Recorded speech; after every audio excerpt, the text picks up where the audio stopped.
Thanks, guys. Tim, alcoholic. I like to be symmetrical. So we're on page 51, we agnostics, first paragraph. Before we get started tonight's topic is going to be a little bit more of the spiritual realm. So I thought it was apropos that we start out with what's commonly done in a lot of big book presentations, stylistically the same as this, is the set-aside prayer. Many different versions of it. This just happens to be one of them. So you can Google it. You can get other people's version of it. But this is one that sort of resonated with me. I'll make copies for the future because not me, but somebody took the time that, and after I read the prayer, you'll kind of see what I'm talking about. But they highlighted in the big book various lines which relate to the prayer. So they've culled out some spots in the big book which had similar messages. Okay, so we'll do 30 seconds of a little quiet time, get our minds wrapped around where we're going to go, and then I'll read the set-aside prayer and we'll get going. Again, we're on page 51. All right, little couple of seconds of quiet.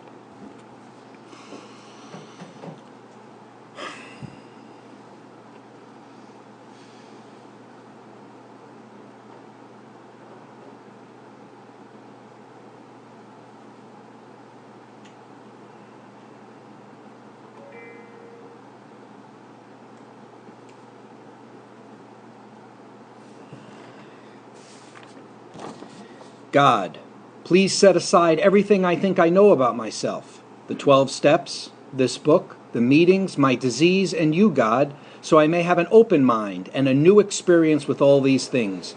Please let me see the truth. Amen. Okay, first paragraph 51. This world of ours has made more material progress in the last century than in all the millenniums which went before. Almost everyone knows the reason. Students of ancient history tell us that the intellect of men in those days was equal to the best of today. Yet, in ancient times, material progress was painfully slow.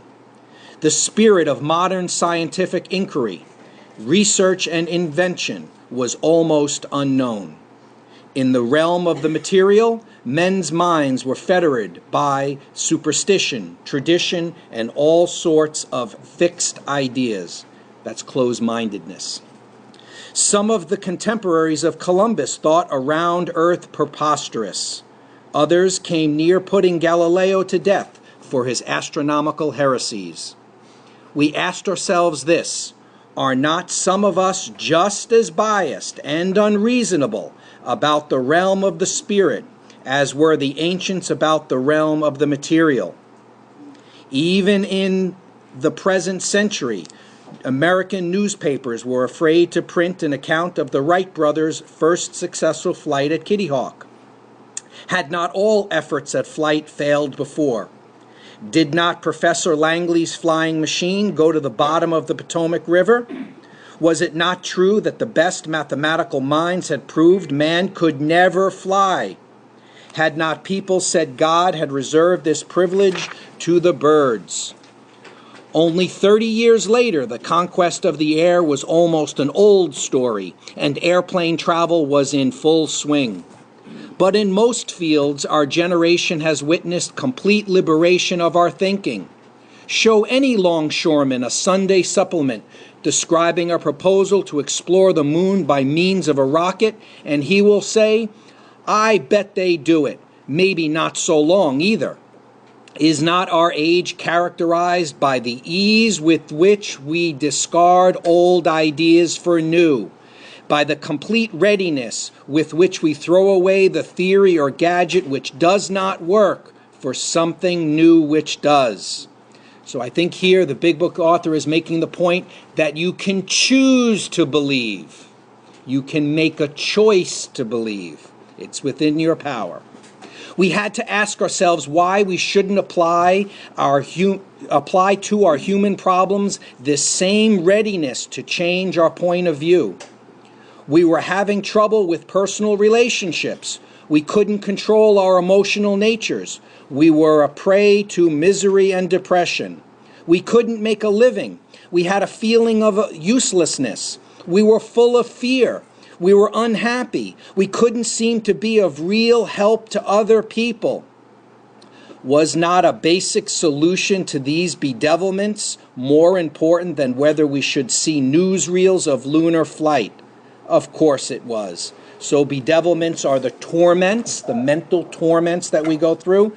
And the point that they're making there is just because you see proof of something via a newsreel does not mean that you can't choose a path which will remove all of these things which they've listed as negatives. Fear, uselessness, unhappiness, not being of value to other people, of real help. Can't control our emotional natures. We can choose to get those things under control via belief. When we saw others solve their problems, remember on page 45, what did we see? Singular, problem, now it's plural. Once we use the program to solve our problem, which is alcohol, it then solves all of our problems, right? So when we saw others solve their problems by a simple reliance upon the spirit of the universe, those are capitalized, the same as saying higher power, we had to stop doubting the power of God. Our ideas did not work, but the God idea did. The Wright brothers' almost childish faith, also meaning belief, right? The Wright brothers' almost childish faith that they could build a machine which would fly was the mainspring of their accomplishment. Without that, nothing could have happened. Without what? Belief. We agnostics, those without knowledge, and atheists, those who do not believe, were sticking to the idea that self-sufficiency would solve our problems. Self-centeredness does not work. Self-will will not work with the real alcoholic on alcohol. When others showed us that God's sufficiency worked with them, we began to feel like those who had insisted the Wrights would never fly. Logic is great stuff. We liked it. We still like it. It is not by chance we were given the power to reason, to examine the evidence of our senses, and to draw conclusions. That is one of man's magnificent attributes. We agnostically inclined would not feel satisfied with a proposal which does not lend itself to reasonable approach and interpretation. Hence, we are at pains to tell why we think our present faith is reasonable, why we think it more sane and logical to believe than not to believe, why we say our former thinking was soft and mushy when we threw up our hands in doubt and said, we don't know. That's what an agnostic would say. I don't know. I am without knowledge. When we became alcoholics, this is important now, crushed by a self-imposed crisis, that's a bottom. We could not postpone or evade. There's the gift of desperation. We're forced into it. We had to fearlessly face the proposition that either God is everything or else he is nothing. God either is or he isn't. What was our choice to be? Arrived at this point, we were squarely confronted with the question of faith. We couldn't duck the issue. Some of us had already walked far over the bridge of reason, capital B, capital R, implying that it is on the journey of spirituality. Even though we're talking about the person who's looking to have proof, reason through, logically go through the whole process to figure out if there is a deity. The big book authors are making the point that is a spiritual journey nonetheless, even if they deny it. Let's do that sentence again. Some of us had already walked far over the bridge of reason toward the desired shore of faith. The outlines and the promise of the new land had brought luster to tired eyes and fresh courage to flagging spirits. Friendly hands had stretched out in welcome. We were grateful that reason, capital R, had brought us so far. But somehow we couldn't quite step ashore. Perhaps we had been leaning too heavily on reason that last mile, and we did not like to lose our support. Why? Fear. Fear is the reason we do not let go and make the choice to have belief. That was natural, but let us think a little more closely. Without knowing it, had we not been brought to where we stood by a certain kind of faith? For did we not believe in our own reasoning? Did we not have confidence in our ability to think? What was that but a sort of faith? Yes, we had been faithful, abjectly faithful to the God of reason. So in one way or another, we discovered that faith had been involved all the time! Exclamation point. So no matter what the person says standing next to you, everybody's on a spiritual journey. We found too that we had been worshipers. What a state of mental gooseflesh that used to bring on. Had we not variously worshipped people, sentiment, things, money, and ourselves? And then, with a better motive, had we not worshipfully beheld the sunset, the sea, or a flower? Who of us had not loved something or somebody? How much did these feelings, these loves, these worships have to do with pure reason? Little or nothing, we saw at last. Were not these things the tissue out of which our lives were constructed? Did not these feelings, after all, determine the course of our existence?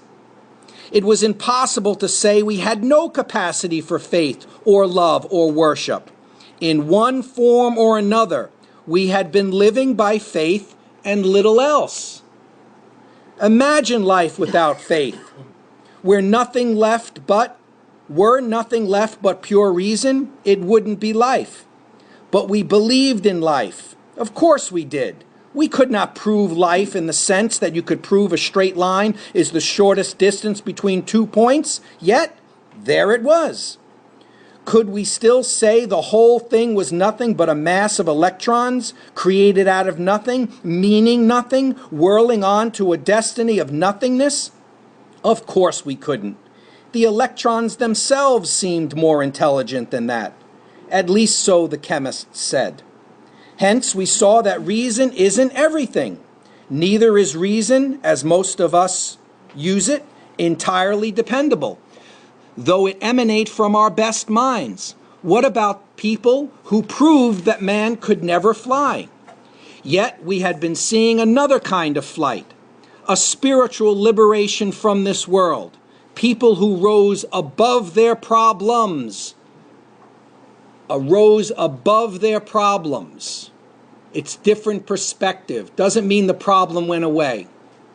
You could still have a DWI and court is next year, but you can rise above the problem. Court is still next year. It's a perspective change. It's based on faith. It's a psychic change. It's how I look at it now. They said God made these things possible, and we only smiled. We had seen spiritual release, but liked to tell ourselves it wasn't true. Actually, we were fooling ourselves, for deep down in every, meaning all, man, woman, and child is the fundamental idea of God.